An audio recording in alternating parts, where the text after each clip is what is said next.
Okay, good afternoon. Hope you can all hear me. My name is Giovanna Scapin. I'm a scientist. Actually, I'm a structural chemist working with Merck.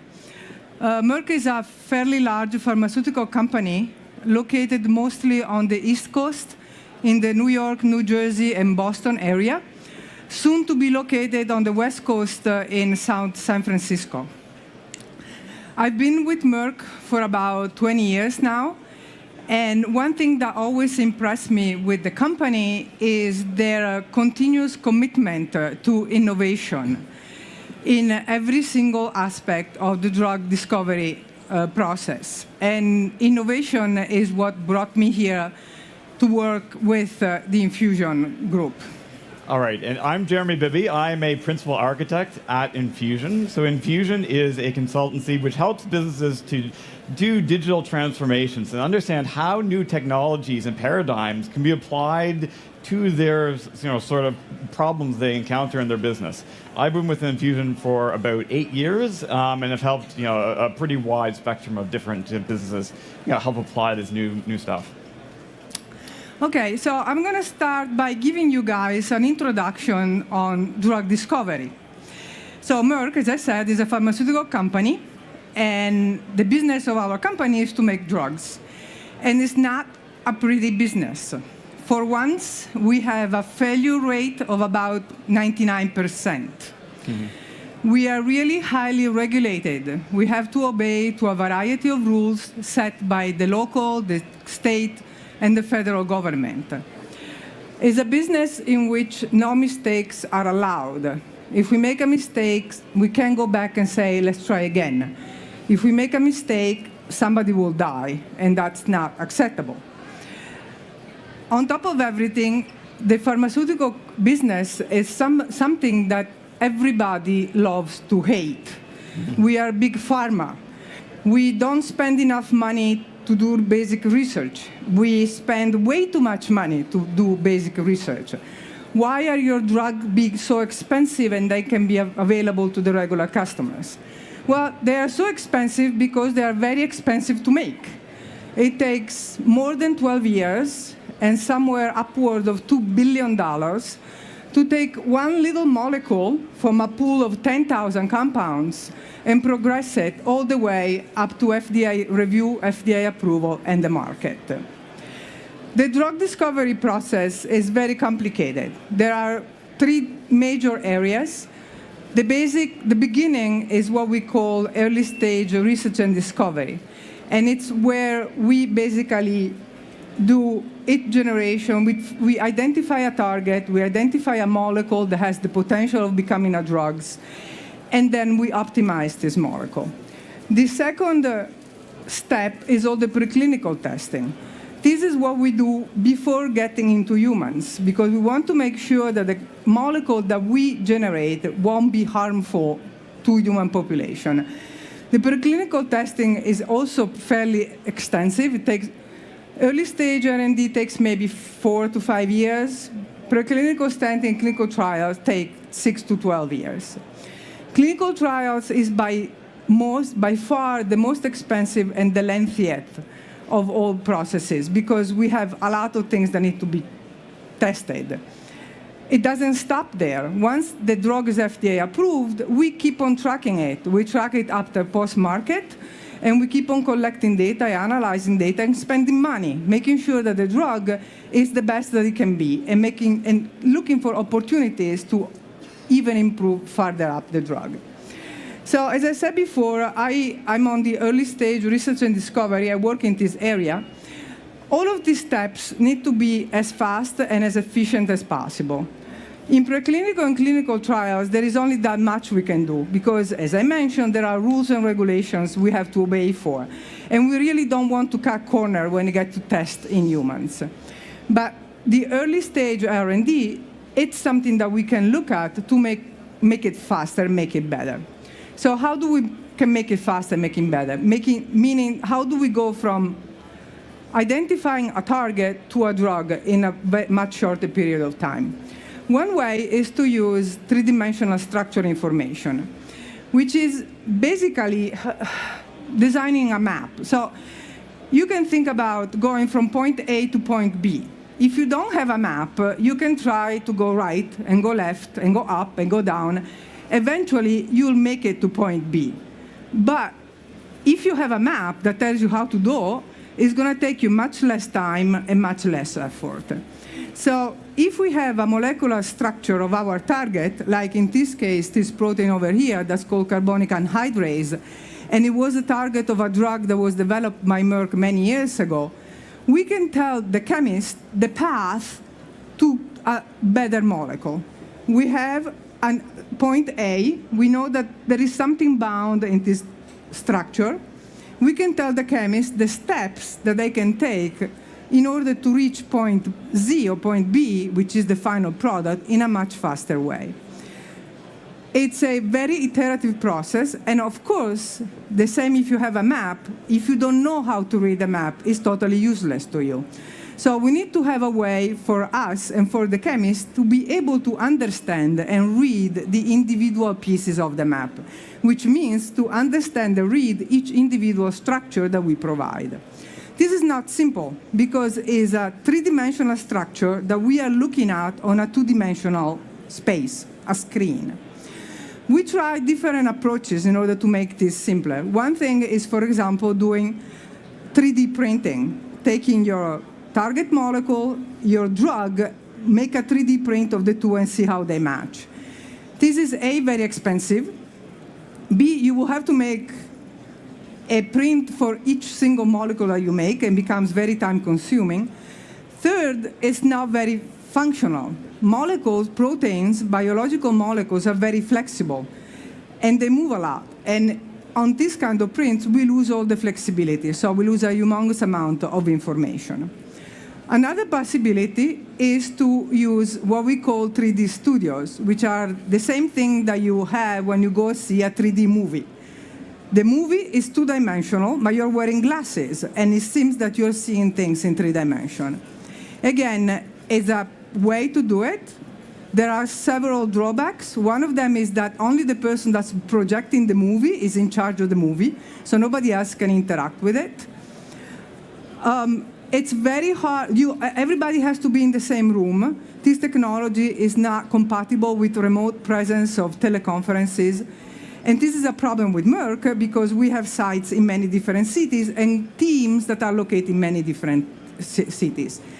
Again, it's still a 2D visualization on a three-dimensional object.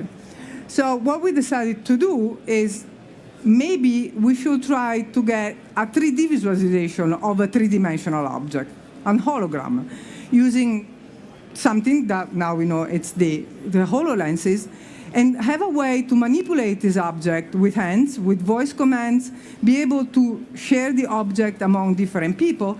And that was one of the most important requirements, the cooperative aspect of it. Okay, thank you, Giovanna. And so, to tell the story a little bit, Merck approached us with this problem of visualizing 3D molecules in 3D space. Infusion is a HoloLens partner and have participated heavily in the program. But when we started engaging with them, we took an initial look about what is the right immersive technology for their problem set. So we considered whether it would make sense to use virtual reality technologies, or whether it would make sense to use a tablet-based augmented reality sort of scenario. So what we found is that really the presence of scientists in the room made mixed reality a really great case. So that kind of led us down this path, and we'll go to the next requirement, which will firm it up. So the idea is then to have a virtual room in which the 3D image is projected and anchored to a specific point. The scientists can be either in the room with the object or remotely, and they can just connect and visualize their object on their desktop and connect with the people in the main room through telephone or whatever else other thing. We will have a way to identify which person is moving. Every person will have a way to manipulate the object if necessary. So if you have a brilliant idea to identify a portion of the molecule that's right here, you can point and move the molecule so that everybody else can see it. Exactly. And given these requirements, what we did is sat down with Merck and kind of made a mapping of the type of activities which would be part of the eventual solution. So as you can see here, we considered how collaboration works across the spectrum, how the visualization, how the remote presence, and what we found is that mixed reality and the HoloLens in particular, really was the best of breed and would allow for both these in-person collaborations as well as the possibility of bringing in remote participants. So this is really the genesis of it. So what we want to do is shift the presentation a little bit from the business value to showing you what the product is. So what you can see here is, sorry for the bad frame rate, this is the PyMol molecular modeling software. It's used in scientists at Merck as well as all sorts of companies. It allows people to load in proteins from the protein database or other sources and perform very complex manipulations on them. This is where you can combine the molecules and whatnot. So the first part of our solution was a plugin to this software. We didn't want to replicate the functionality of the software on the HoloLens, so what we did is made a very simple Python-based extension to PyMol, which allowed us to connect to a holographic server and allowed us to programmatically export these molecules in a way that the HoloLens is able to render on a kind of remote screen. So, again, the UI is not much to look at, but it is cross-platform compatible and, kind of works across the PCs and Macs, which is, used by Merck.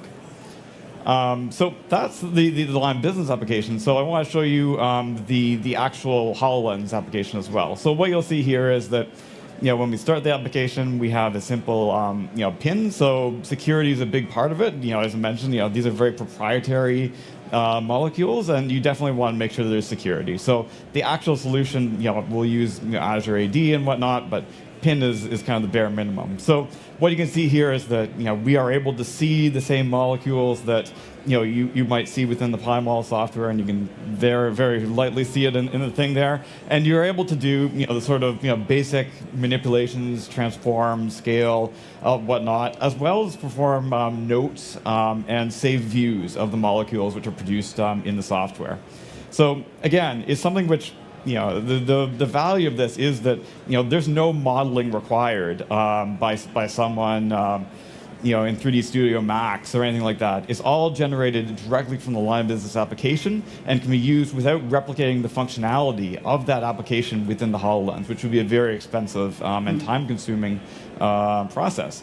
So I wanted to talk a little bit about what it took to make this solution real. So the way that we approach our HoloLens projects is to first look at kind of the reference architecture. So we approach HoloLens in the same way that we approach any sort of mobile application, in so much as we want to advocate a cloud-first, mobile-first architecture.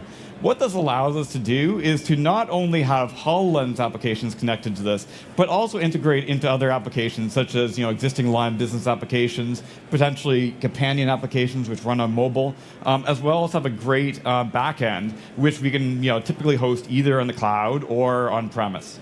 So that's our reference architecture. The actual architecture is maybe even a little bit simpler.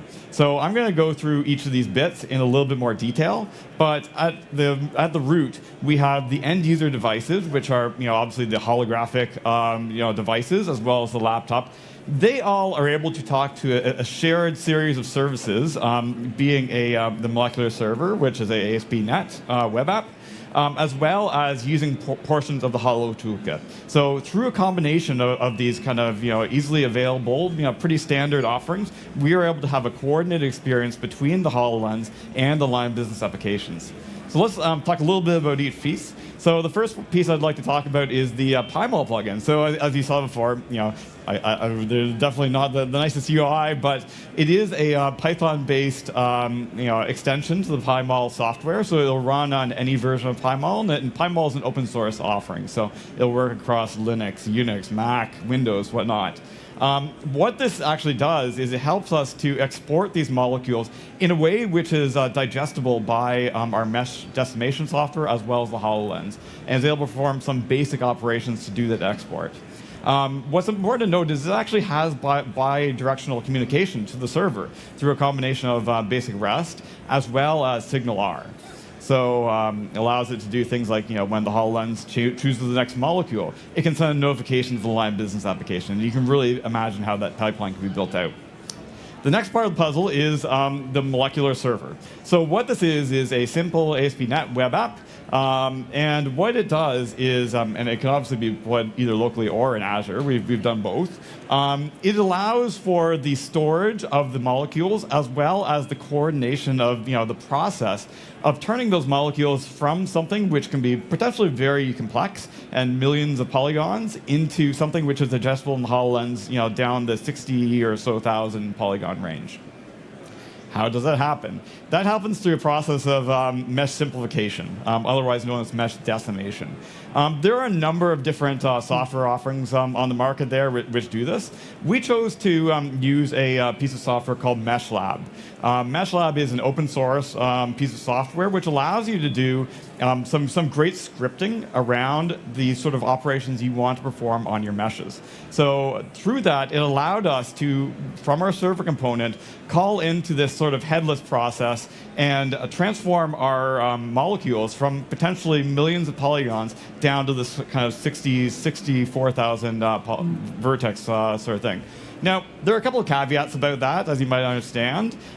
First is you need to make sure that you're not trying to overly simplify your molecules. So you can see here, even from this very simple example of this car, like if we bring it down to a certain level, you will start to notice artifacts in it. So if you are trying to do something very complex, you need to understand that you need to break it up and do some additional steps. But luckily for the molecules we're using, this didn't really come into play.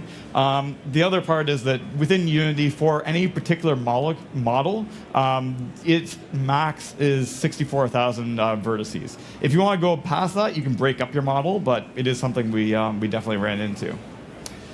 The next part of the puzzle was the Holo Toolkit and the collaboration provided by the Holo Toolkit.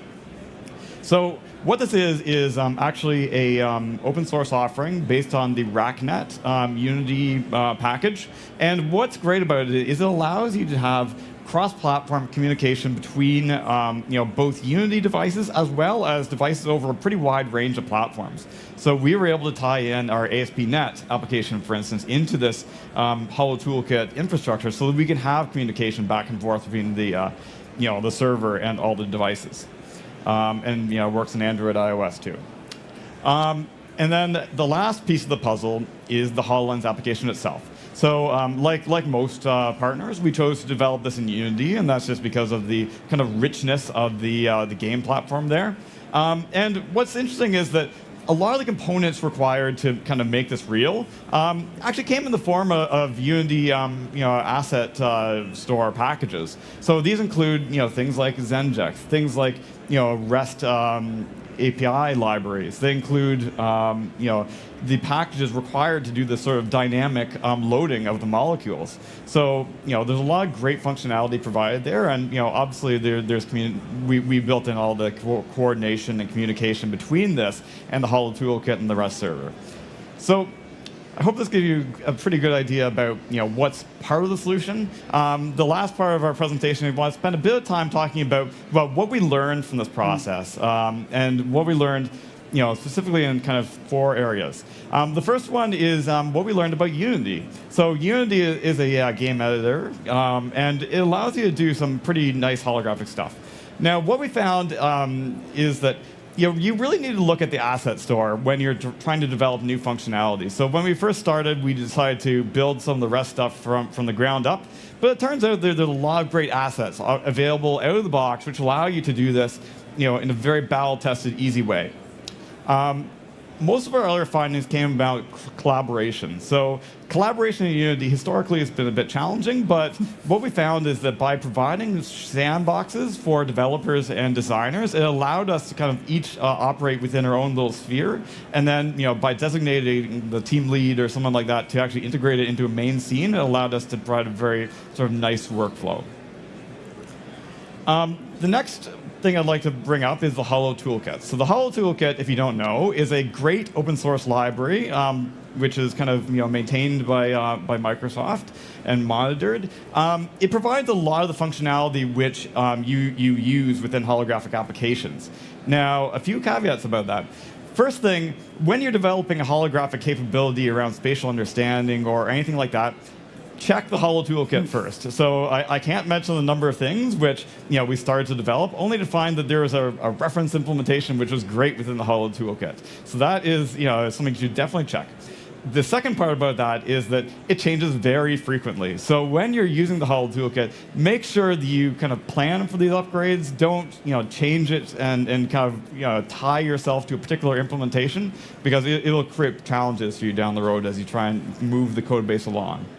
And the last two are really about the collaboration. So the communication between the devices can operate over TCP or UDP and a pretty wide range of different protocols. So make sure you understand how these devices are connecting with each other. Make sure you understand the firewall requirements, and make sure that you're not getting caught on some of the base networking stuff, because this definitely happens.